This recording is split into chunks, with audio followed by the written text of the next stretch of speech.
আল্লাহর গোলাম, আল্লাহ পাক রব্বুল আলামিন আপনাকে আমাকে অনেক নিয়ামত দিয়েছেন। এই নিয়ামতগুলো আমরা যথাযথভাবে ব্যবহার করতে হবে।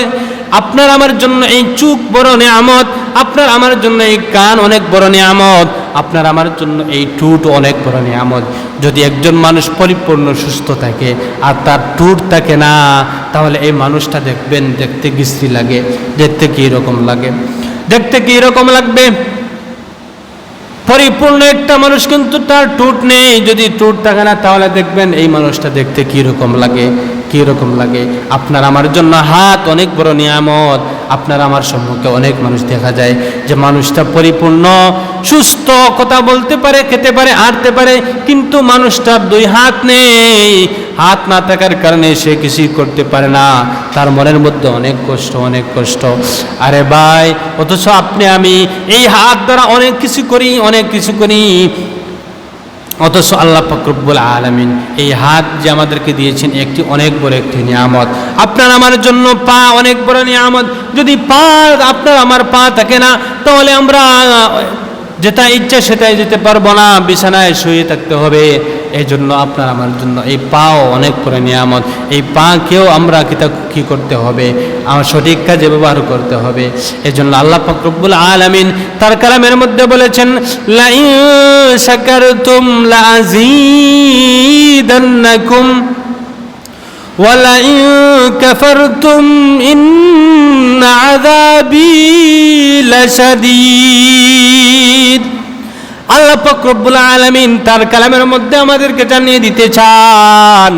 আল্লাহ তাআলা বলতেছেন, লাইন শাকারতুম লাযীদান্নাকুম, ও আমার বান্দা কান পেতে শুন, আমি আল্লাহ তোদেরকে বলতেছি, আমি আল্লাহ পাক রব্বুল আলামিন তোদেরকে যে নিয়ামতগুলো দিয়েছি, এই নিয়ামতের যদি তোমরা বান্দা শুকরিয়া আদায় করো, তাহলে জেনে রাখো আমি আল্লাহর অভ্যাস হলো, যদি তোমরা, আমি আল্লাহ পাক রব্বুল আলামিন তোমাদেরকে যতগুলা নিয়ামত দিয়েছি এই নিয়ামতগুলার শুকরিয়া আদায় করো, বান্দা জেনে রাখো আমি আল্লাহ এই সমস্ত নিয়ামতকে আরো বাড়িয়ে দেই। সুবহানাল্লাহ। আল্লাহ তাআলা বলতেছেন, লাইন শাকারতুম লাযীদান্নাকুম, যদি কোনো বান্দা এই সমস্ত নিয়ামত পেয়ে শুকরিয়া আদায় করে, আল্লাহ তাআলা বলতেছেন আমি আমার এই বান্দার এই সমস্ত নিয়ামতকে আরো বাড়িয়ে দেই। আল্লাহ পাক রব্বুল আলামিন আপনাকে আমাকে চক্ষু দিয়েছেন, আমাকে কান দিয়েছেন, আপনাকে আমাকে হাত দিয়েছেন, পা দিয়েছেন, চক্ষু দিয়েছেন, জিহ্বা দিয়েছেন। এই সবগুলা আপনার আমার জন্য অনেক বড় নিয়ামত। এই নিয়ামতগুলা যদি আমি এই চক্ষু দ্বারা আমার সম্মুখে একজন অন্ধ মানুষ আসে, আসার পর সাথে সাথে যদি আমি বলি আল্লাহ তোমার লক্ষ কোটি শুকরিয়া, আল্লাহ আমার মতো একজন মানুষ কিন্তু তার চক্ষু নেই, আল্লাহ আমি এই চক্ষু নামক নিয়ামতের শুকরিয়া আদায় করলাম। আল্লাহ আমার সম্মুখে একজন মানুষ আছে কিন্তু তার হাত নেই, আল্লাহ আপনি আমাকে হাত দিয়েছেন, আল্লাহ আমি এই হাতের জন্য তোমার শুকরিয়া আদায় করতেছি। আপনার আমার সম্মুখে একজন মানুষ বিছানায় শায়িত, পা দ্বারা হাঁটতে পারে না, এই মানুষকে দেখার সাথে সাথে যদি বান্দা বলে আল্লাহ আপনি আমাকে পা দিয়েছেন, যে পা দেওয়ার কারণে আমি যেটা ইচ্ছা সেটাই হাঁটতে পারছি, আল্লাহ আমি এই পা নামক নিয়ামতের শুকরিয়া আদায় করলাম, তাহলে আল্লাহ পাক রব্বুল আলামিন এই সমস্ত বান্দা সম্পর্কে বলতেছেন, লাইন শাকারতুম লাযীদান্নাকুম, এ আমার বান্দা আমি আল্লাহ তোকে যে নিয়ামত দিয়েছি রে বান্দা, এই সমস্ত নিয়ামতের যদি রে বান্দা শুকরিয়া আদায় করো, লাযীদান্নাকুম, তাহলে আমি আল্লাহ পাক রব্বুল আলামিন তোমার এই সমস্ত নিয়ামতকে আরো বাড়িয়ে দেব। ওয়ালা ইন কাফারতুম ইন্না আযাবী লাশাদীদ। আর এর বিপরীত আল্লাহ পাক রব্বুল আলামিন এই আয়াতের মধ্যে বলতেছেন, এ আমার বান্দা আমি আল্লাহ পাক রব্বুল আলামিন তোকে এই সমস্ত নিয়ামত দিলাম, আর এই সমস্ত নিয়ামত পেয়ে যদি রে বান্দা যথাযথ কাজে ব্যবহার না করো, আমি আল্লাহ তোকে চক্ষু দিয়েছি ভালো জিনিস দেখার জন্য, যদি রে বান্দা এই চোখ নামক নিয়ামতকে খারাপ কাজে ব্যবহার করো, হে আমার বান্দা আমি আল্লাহ পাক রব্বুল আলামিন তোকে পরিপূর্ণ দুইটা হাত দিয়েছি, এই হাতকে যদি রে বান্দা খারাপ কাজে ব্যবহার করো, হে বান্দা আমি আল্লাহ পাক রব্বুল আলামিন তোকে সুস্থ দুইটা কান দিয়েছি, যে কানের দ্বারা দুনিয়ার সবকিছু শুনতে পারো। হে আমার বান্দা যদি তুই এই কান দ্বারা মন্দ জিনিস, গান বাজনা, নাচ ইত্যাদি শুনো। হে বান্দা, জেনে রাখো আমার এই সমস্ত নিয়ামতের নাশুকরির কারণে আমি আল্লাহ পাক রব্বুল আলামিন আস্তে আস্তে এই সমস্ত নিয়ামত ছিনিয়ে নেব। আর এই সমস্ত নিয়ামতের নাশুকরির কারণে আমি আল্লাহ পাক রব্বুল আলামিন, হে বান্দা, তোর জন্য কঠিন শাস্তির ব্যবস্থা করে রেখেছি। নাউযুবিল্লাহ। এজন্য হে দুনিয়ার ইমানদার আল্লাহর গোলাম, আপনি আমি দিনে দিনে প্রতিদিন আল্লাহ তাআলার অসংখ্য অগণিত নিয়ামত ব্যবহার করতেছি, কিন্তু আফসোস লাগে আমরা এই সমস্ত নিয়ামতের শুকরিয়া আদায় করি না। আমরা বলি আমার চোখ আছে, যেভাবে ইচ্ছা সেভাবে ব্যবহার করব, আমার কান আছে, যেভাবে ইচ্ছা সেভাবে সেই জিনিস শুনতে থাকবো, আমার পা আছে, যেভাবে ইচ্ছা সেভাবে যাব। কিন্তু আপনি বডির অহংকারী দেখাচ্ছেন, আপনার যৌবনের অহংকারী দেখাচ্ছেন, অথচ আল্লাহ পাক রব্বুল আলামিন বলতেছেন, হে বান্দা, আমি আল্লাহ তোকে এই সমস্ত জিনিস নিয়ামত স্বরূপ দিয়েছি, আর এইগুলার যদি রে বান্দা শুকরিয়া আদায় করো, আমি আল্লাহ তোর এই সমস্ত জিনিসের মধ্যে আরো বরকত দান করব। সুবহান। এই জন্য বেরাদুল ইসলাম, আপনার আমার বডির মধ্যেও যদি আমরা আল্লাহ তাআলার নিয়ামত তালাশ করি, আমরা গণনা করে শেষ করতে পারব। দেখেন, অনেক মানুষ আছে আপনার আমার মতো সুস্থ, কিন্তু খেতে পারে না। আপনি খেতে পারছেন, তার মুখের মধ্যে খানা দেওয়ার পর বমি করে, সাথে সাথে বমি করে দেয়। এটাও আপনার জন্য একটি নিয়াম। অনেক মানুষ এমন আছে যে মাসকে মাস বিছানা শায়িত, দুনিয়া অন্ধকার, না আলো আছে না অন্ধকার, কিছুই বলতে পারছে না, কষ্ট আর কষ্ট, হায় আফসোস। কিন্তু আল্লাহ আপনাকে আমাকে সুস্থ রেখেছে। এজন্য আল্লাহ রাসূল সাল্লাল্লাহু আলাইহি সাল্লাম একটি হাদিসের মধ্যে বলেছেন, ইগতানিম খামসান ক্বাবলা খামসিন। আল্লাহ রাসূল সাল্লাল্লাহু আলাইহি সাল্লাম হাদিসের মধ্যে বলেন যে 5টা জিনিসের আগে 5টা জিনিসের কদর করো, 5টা জিনিসের আগে 5টা জিনিসের কদর করো। আল্লাহ রাসূল সাল্লাল্লাহু আলাইহি সাল্লাম এই হাদিসের মধ্যে উম্মতকে অনেক বড় শিক্ষা দিয়েছেন যে ইগতানিম খামসান ক্বাবলা খামসিন, 5টা জিনিসের আগে 5টা জিনিসের কদর করো। প্রথম নম্বর হলো শাবাবাকা ক্বাবলা হারামিক। হে বান্দা, হে আমার উম্মত, শাবাবাকা ক্বাবলা হারামিক। আল্লাহ রাসূল সাল্লাল্লাহু আলাইহি সাল্লাম বলছেন, হে আমার উম্মত, তোমার যৌবনকে বার্ধক্যের আগে তুমি অনেক গনিমত মনে করো। সুবহান। শাবাবাকা ক্বাবলা হারামিক, তোমার যৌবনকালকে তুমি বার্ধক্যকালের আগে এই যৌবনকে তুমি অনেক গুরুত্বপূর্ণ নিয়ামত মনে করে এবং এটির কদর করো। এজন্য রে হে বান্দা, যৌবনকালের ইবাদত আল্লাহ তাআলার কাছে অধিক পছন্দনীয়। আপনি বৃদ্ধকালে যে আমল করবেন, এই আমলের তুলনায় আপনার যৌবনকালের ইবাদতটা অরিজিনালভাবে আল্লাহ পাক রব্বুল আলামিনের কাছে পছন্দনীয়।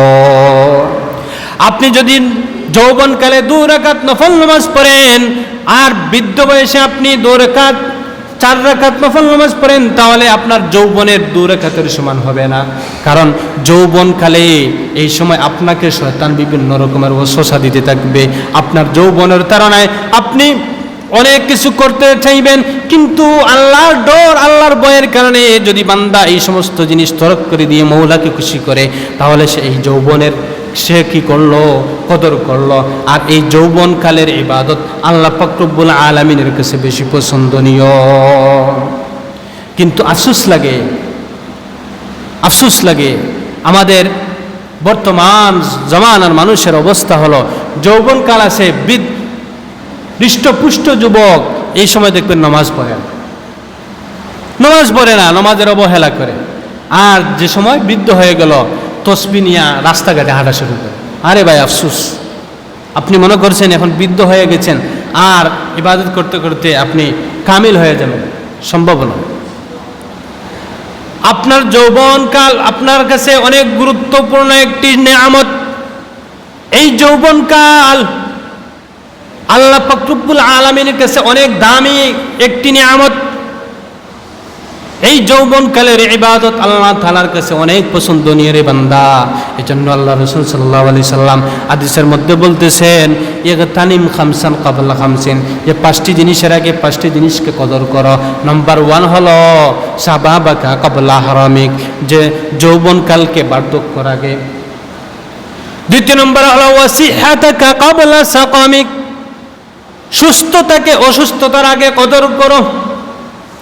হে আল্লাহর গোলাম, হে মা বোনেরা, আপনার আমার জন্য সুস্থতা অনেক বড় একটি নিয়ামত, কিন্তু আফসোস লাগে আমরা যখন অসুস্থ হই তখন দেখা যায় আমরা আল্লাহর দিকে ঝুঁকি। কিন্তু আপনি সুস্থ আছেন, আমি সুস্থ আছি, এই সময় আপনার আমার জন্য উচিত বেশ বেশ করে আল্লাহর কাছে চাওয়া যে ওগো আল্লাহ, আপনি আমাকে অসংখ্য অগণিত মানুষ থেকে বাছাই করে আল্লাহ আমাকে সুস্থ রেখেছেন, সুস্থতার নিয়ামত দিয়েছেন। আল্লাহ, আমি এর জন্য শুকরিয়া আদায় করতেছি। আল্লাহ, এর জন্য আমি বেশ বেশ তোমার ইবাদত করতেছি গো আল্লাহ। কিন্তু আফসোসের বিষয় হলো আমরা সুস্থতাকে কদর করি না। যখন আমরা অসুস্থ হই তখন দেখা যায় মানুষ আফসোস করে বলে, হায় রে ভাই, আমি আগে সুস্থ আসলাম, অনেক জিনিস করতে পেরেছি, এখন অসুস্থতা আমার কাছে এসেছে, অনেক জিনিস ইচ্ছা থাকা সত্ত্বেও আমি করতে পারি না। নামাজ পড়ার ইচ্ছা ছিল কিন্তু অসুস্থতার কারণে নামাজ পড়তে পারছি না, হজ করার ইচ্ছা ছিল কিন্তু অসুস্থতার কারণে হজ করতে পারছি না।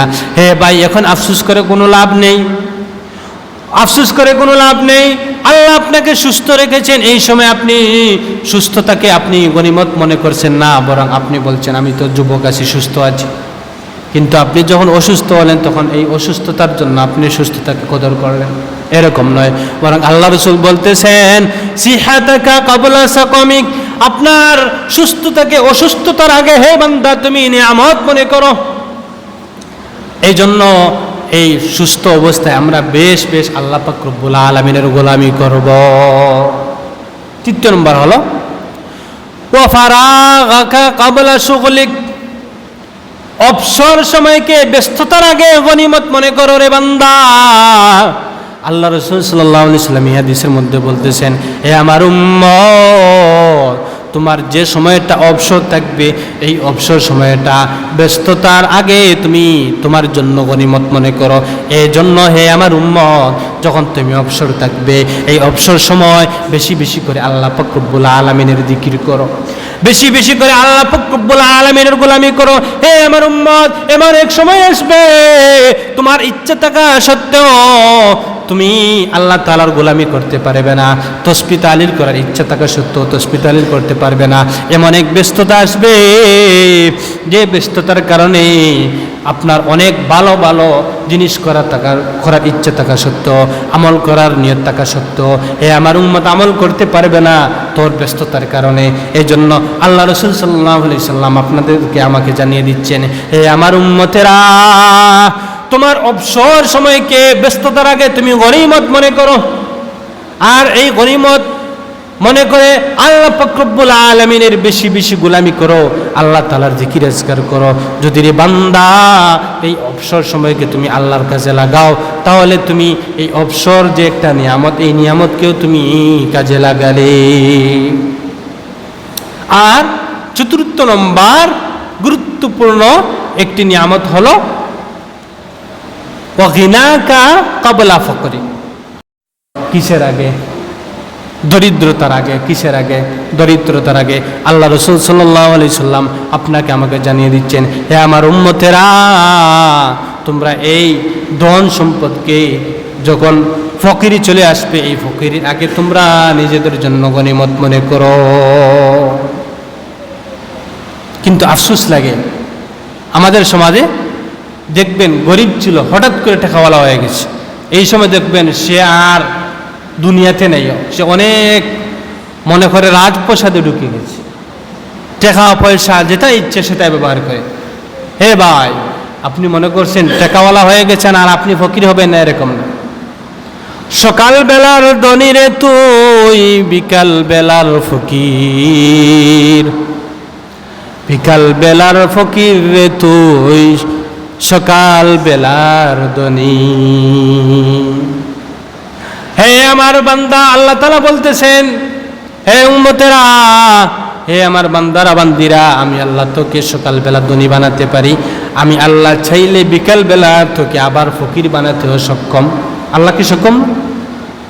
আল্লাহ তাআলা আপনাকে সকালবেলা ধনী বানিয়েছেন, কোটি কোটি টাকার মালিক হয়ে গেছেন, আপনি দেখবেন কিছুদিনের ভিতরে আবার ফকির হয়ে গেছেন। আপনার কাছে 1 টাকাও নেই, আল্লাহ পাক রব্বুল আলামিন চাইলেই সব কিছু সক্ষম আল্লাহর জন্য। এজন্য আল্লাহ রাসূল সাল্লাল্লাহু আলাইহি সাল্লাম আপনাকে আমাকে কি জানিয়ে দিচ্ছেন, হে আমার উম্মতেরা, ইগতানিম খামসান কাবলা খামসিন, হে আমার উম্মতেরা, 5টা জিনিসের আগে কদর করো। শাবাবাকা কাবলা হারামিক, তোমার যৌবনকালকে বার্ধক্যের আগে। ওয়াসিহাতাকা কাবলা সাকামিক, আর সুস্থ থেকে অসুস্থতার আগে। ওয়াগিনাকা কাবলা ফকরিকে, আর ধন সম্পদকে ফকিরির আগে। ওয়াগিনাকা কাবলা ফকরিকে ওয়া ফারাগাকা কাবলা শুগুলি, আর অবসর সময়কে ব্যস্ততার আগে। আর 5ম নম্বর নিয়ামত হলো, আল্লাহ রাসূল সাল্লাল্লাহু আলাইহি সাল্লাম হাদিসের মধ্যে বলতেছেন, ওয়া হায়াতাকা কাবলা মৌতিক, তোমার হায়াতকে, তোমার জীবনকে তুমি মৌতের আগে গুরুত্বপূর্ণ মনে করো। হে আমার বান্দা, আল্লাহ রাসূল সাল্লাল্লাহু আলাইহি সাল্লাম আপনাদেরকে আমাকে জানিয়ে দিচ্ছেন, হে আমার উম্মতেরা, তোমরা কি করো, তোমরা তোমাদের জীবনকে অনেক মৌতের আগে অনেক গনিমত মনে করো। হে আমার উম্মতেরা, মৃত্যুর পর তুমি অনেক জিনিস করতে চাইলেও আর পারবে না, তোমার সব কিছু বন্ধ হয়ে যাবে। হে উম্মত, এজন্য যা করার তোমার জীবিত থাকা অবস্থায় করে ফেলো রে বান্দা। আপনারা একটা আওয়াজ বন্ধ করুক।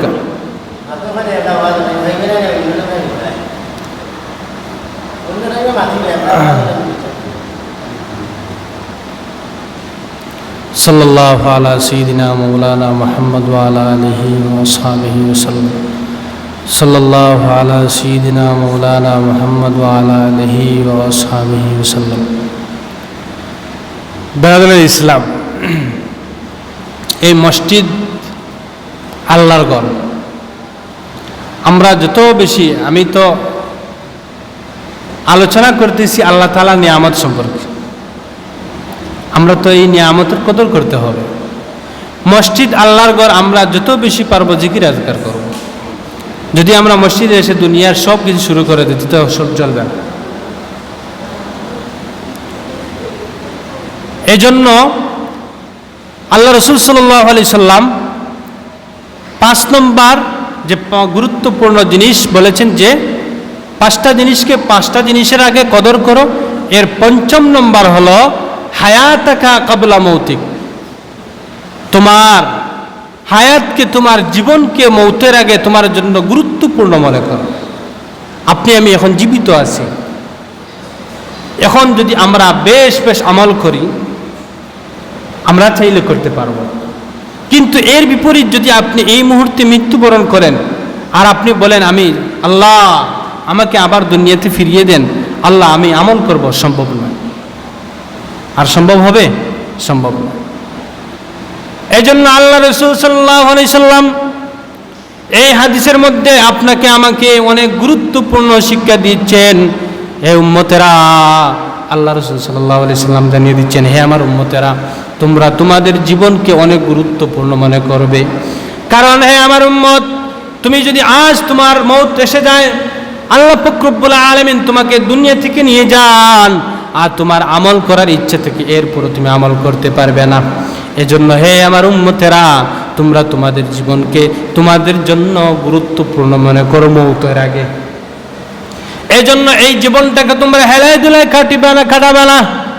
হে আমার উম্মতেরা, এই জীবনটা আল্লাহ পাক রব্বুল আলামিন দিয়েছেন আল্লাহর গোলামি করার জন্য। আল্লাহর গোলামির মধ্যে জীবনটাকে কাটাও রে বান্দা। যদি তুমি তোমার জীবনটাকে আল্লাহর গোলামির মধ্যে কাটাতে পারো, তাহলে দুনিয়াতেও সফল, আখিরাতেও সফল। আর আল্লাহ পাক রব্বুল আলামিন যদি কোনো বান্দা দুনিয়াতে পরিপূর্ণভাবে নেক আমল করে যেতে পারে, আল্লাহ পাক রব্বুল আলামিন এই সমস্ত বান্দার জন্য আল্লাহ তাআলা জান্নাত নামক নিয়ামত ব্যবস্থা করে রেখেছেন। সুবহানাল্লাহ।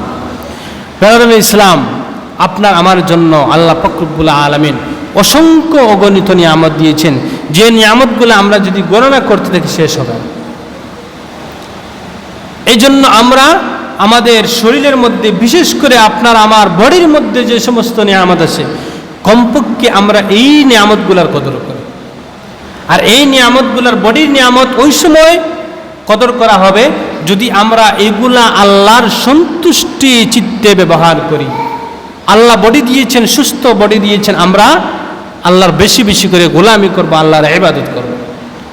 আর এর বিপরীত যদি আমরা এই সমস্ত নিয়ামতের নাশুকরি করি তাহলে আল্লাহ পাক রব্বুল আলামিন নিজেই বলেছেন, ওয়ালা ইন কাফারতুম ইন্না আযাবি লাশাদীদ। আল্লাহ তাআলা বলেন, হে আমার বান্দা, আমি আল্লাহ তোকে অসংখ্য অগণিত নিয়ামত দিলাম রে বান্দা, এরপরও যদি রে বান্দা তুই এই সমস্ত নিয়ামতের নাশুকরি করো তাহলে জেনে রাখ আমি আল্লাহ তোর জন্য কঠিন শাস্তির ব্যবস্থা করে রেখেছি। যেমন সংক্ষেপে একটি ঘটনা বলি, আলোচনা শেষ করব। বনি ইসরাইলের আল্লাহ রসুলের জমানার একটি ঘটনা বলি। বনি ইসরাইলের একটি ঘটনা। বনি ইসরাইলের 3 ব্যক্তি ছিল, আপনারা সকলে এই ঘটনা জানেন। তবে নিয়ামতের নাশুকরি করলে পরিণাম কি হয় দেখেন। বনি ইসরাইলের 3 ব্যক্তি ছিল। একজন ছিল কুষ্ঠরোগওয়ালা, আরেকজন ছিল টাকওয়ালা, আরেকজন ছিল অন্ধ। কুষ্ঠরোগওয়ালা বলতে একজন ছিল, একই মহল্লায় এই 3 জন ব্যক্তি বাস করত। একজন ছিল কুষ্ঠরোগ, মানে তার শরীর সমস্ত শরীরে পচন, দল ব্যথা আমরা একটা বেমার বলি। এই বেমারের জন্য, এই অসুস্থতার জন্য তার শরীর সব সময় চুলকায়, শরীরে চামড়া নেই, মানে দেখতে বিশ্রী লাগে। আর আরেকজন ছিল টাকওয়ালা, মাথায় একেবারে চুল নেই। আর আরেকজন ছিল অন্ধ, যে জন্মগত অন্ধ, চোখ দ্বারা কিছু দেখতে পারে না। একদিন আল্লাহ পাক রব্বুল আলামিন এই 3 বান্দার কাছে পরীক্ষার জন্য আল্লাহ তাআলা ফেরেশতা পাঠান। ফেরেশতা সর্বপ্রথম কুষ্ঠরোগীর কাছে গেলেন, গিয়ে বললেন, হে আল্লাহর বান্দা, তোমার কি কোনো সমস্যা আছে আমাকে বলো, আমি আল্লাহ পাক রব্বুল আলামিনের কাছে দোয়া করব, আল্লাহ তোমাকে এই চাওয়াটা পূর্ণ করে দেবেন।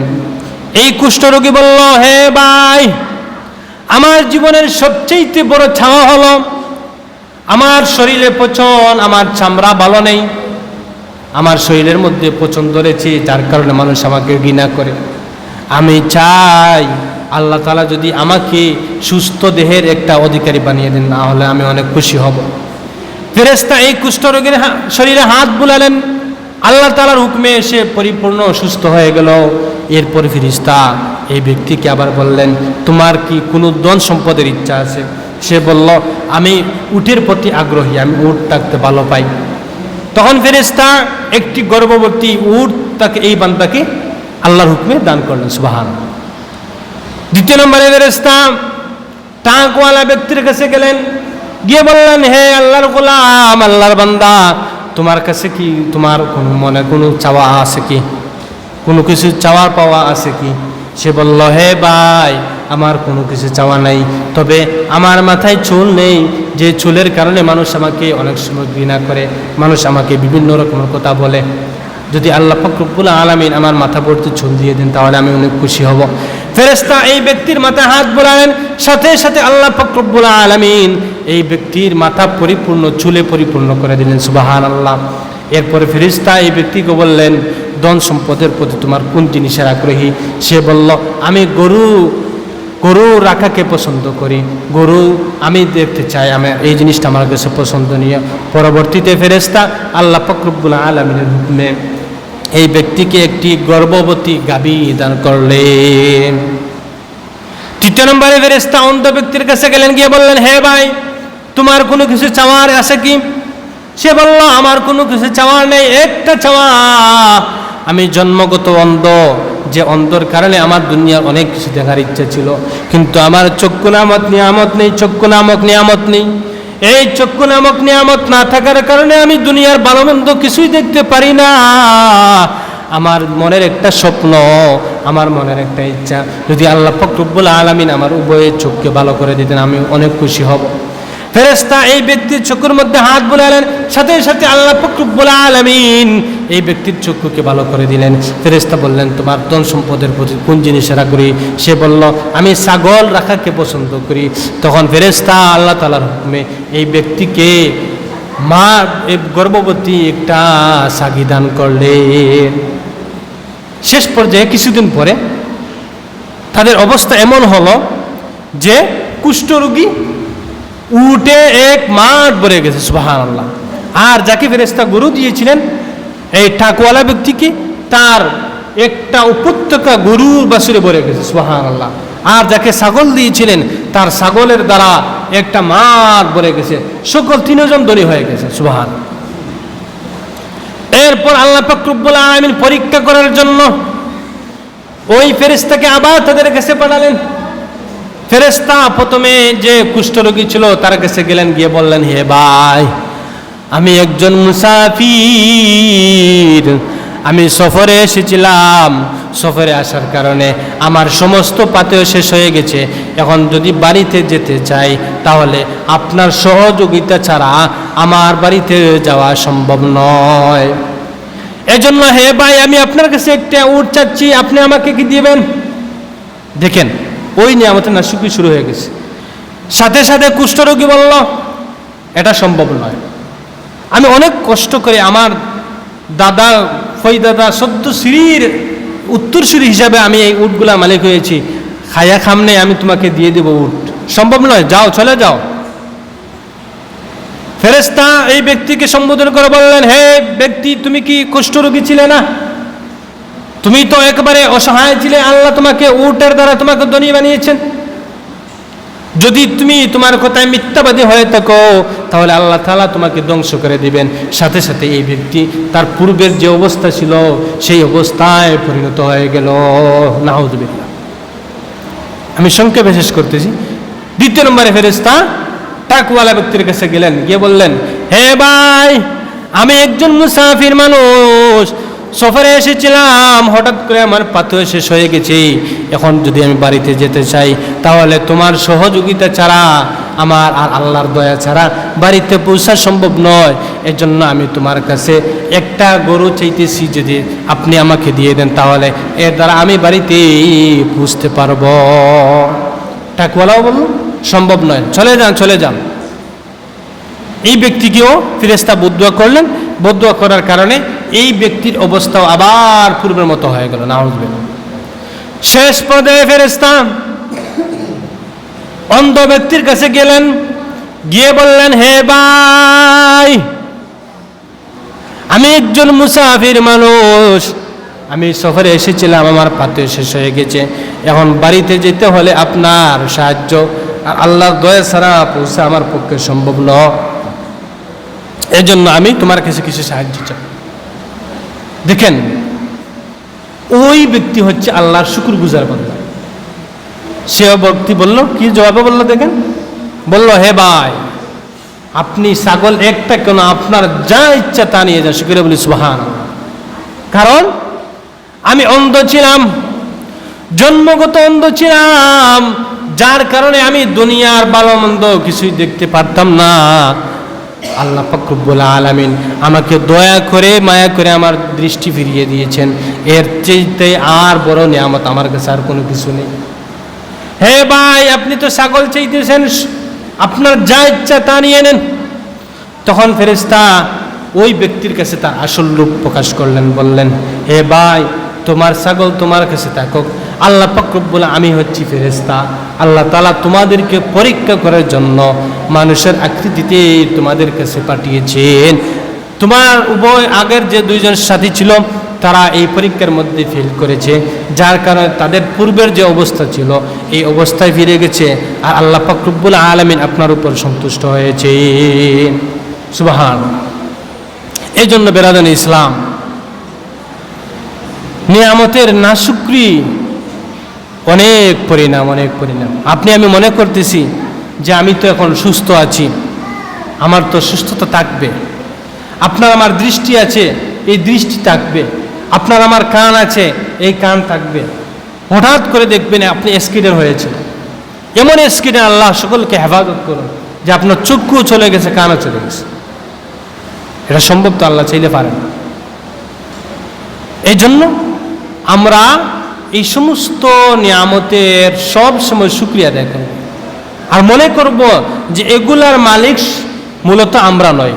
আমরা তো মনে করি এই কানের মালিক, কান দিয়ে শুনতেছি আমরা মালিক, চোখ দিয়ে দেখতেছি এই চক্ষুর মালিক আপনি আমি, হাত দিয়ে অনেক কিছু করতেছি এই হাতের শক্তি দ্বারা করতেছি, বডির শক্তি দিয়ে করতেছি, এই পা দ্বারা হাঁটতেছি আমার শরীরের শক্তি আছে এই জন্য আমি হাঁটতেছি।